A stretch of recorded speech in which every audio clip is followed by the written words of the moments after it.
Hello again, everybody. Welcome back to Gooner Gathering. My name is Gooner Lee Meads. This is a pre-recorded stream uh, just before the PSV game tonight.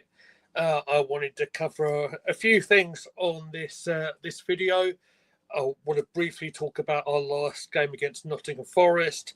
Of course, I want to talk about the last time we played PSV Eindhoven, what sort of form they're in, and I will round this up really with a bit of a look back from the WSL game over Sunday. So let's start it all off, shall we?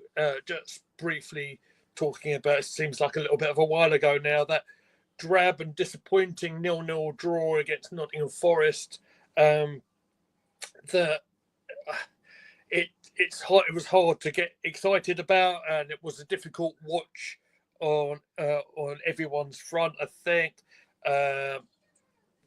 really the only notable thing of us is that I thought Calafori really struggled in that game maybe a week ago. He was hooked at half time, of course, for Kieran Tierney, and Kieran probably had our best chance to score when he put his header wide from that corner.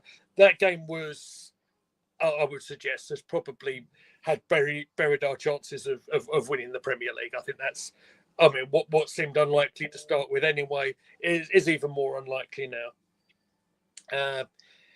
And it kind of plays into my thinking of tonight's game against PSV, and after the disappointing performance, although we got a result against Leicester, despite and after the defeat against West Ham United, and then with the 0-0 draw here against Forest, I wondered if we may sort of tinker with our system a little bit. And there's every likelihood that he's going to stay with the 4-3-3 and stick with the makeshift Mikel Merino as a centre forward. Bear in mind, he's a strong guy. He can at least win his fair share of headers if he can get the service into it.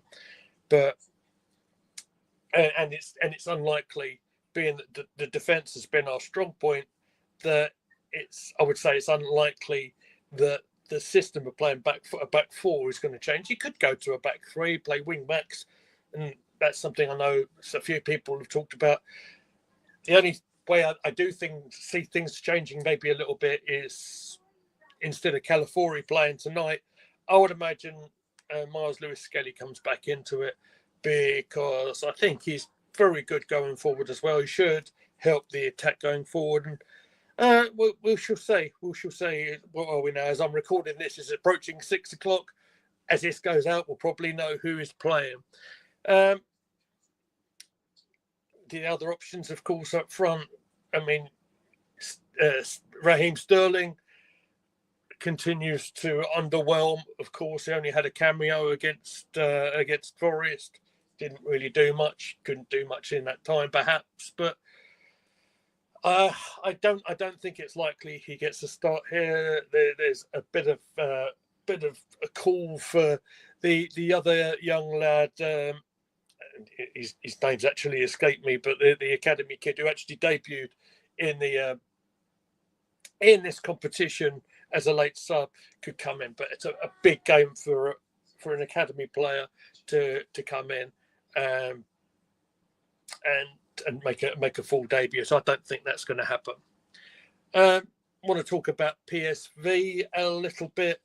They, I believe, have fallen off a little bit in the league at the moment. They lost, I believe, in the cup game to Go Ahead Eagles 3-2. I think their danger man is Luke de Jong, who did score in this game. And if looking back in some of their fixtures, other than the win that got them through in the Champions League against Juventus when they won 3-1, they've had a couple of draws, which has made them lose ground in the title race over there. Very much like us and Liverpool, falling off at a bad time, having draws with William second and NEC. There's 2 draws, 1-1 and 3-3. respectively. What do we expect from tonight? I think we've got to remember, I think Champions League football is very different to league football and the way this tie is set up. Two-legged affair. I expect this game to be very tight tonight, and wouldn't surprise me at all if we sort of repeat the result that we had last year. We had a 1-1 draw last term. Eddie Nketiah was the scorer there. Remember him? My eyebrows do. But you know, and of course, Arsenal should be going for the win. Let's not be wrong about that. But look, a draw wouldn't be the worst result in the world. Going back to the Emirates, keeping in the game, I think, is the name of it tonight. We shall say. I'd love to do the live match tonight, but I'm looking after my little girls in the other room now, and yeah, it's going to be impossible. But we will talk about it later on in the week. I do want to cover, and I've titled this video another Arsenal roller coaster. The WSL game on Sunday was a roller coaster and a half. Arsenal home playing at Boreham Wood, Meadow Park, against West Ham United. We survived a bit of a scare. That's a bit of an understatement. We go two goals down very early. Goal in the 7th minute and the 12th minute. Amber Teisk, I think it is, or Tizak. Both came from corner kicks. One was headed straight in. Another one was a scramble finish following another corner. And Arsenal were shell-shocked. Managed to get themselves back in the game. Chloe Kelly making her first start since signing on loan from Manchester City.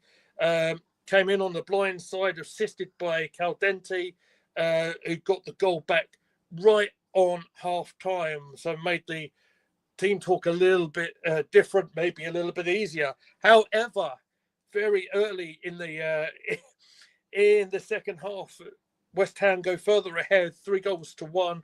A bit of individual skill from Martinez, managed to get past one defender, then another, finished cleanly past Dom Solar in the goal to make it 3-1. But after a few tactical changes, I should have mentioned Blackstenius came on at half-time. Kira Cooney-Cross came on for Kim Little as well. Arsenal managed to get back in. Kate McCabe managed to score from a very tight angle on the left-hand side of the pitch to get it to 3-2. Chloe Kelly assisted Williamson, scored a header to make it 3-3. And then a very clear handball by Kirsty Smith gave Mariana Caldente the chance to put Arsenal ahead 4-3. She scored the penalty, and Arsenal go ahead to win that game 4-3. So at least we keep up with the Champions League places, the European places in the WSL. Now, I think that's just about all I want to cover on this video, because I'm going to put my wrestling hat on in just a second at 6:30. If you're still about on the YouTube, Gooner Gathering original Posh Bertie returns on the broadcast with myself. Sam Wilson was the host, and we shall talk all about the wrestling that happened in the week. But until next time, ladies and gentlemen, thank you very much for watching. If you've got this far on my video, please make sure you like, share, and subscribe. There's where you can find us. You can find me at Goonerly Mead. You can find us at Gooner Gathering on Twitter or X. And I'm out of here for tonight, guys. Thank you very much for watching. See you soon.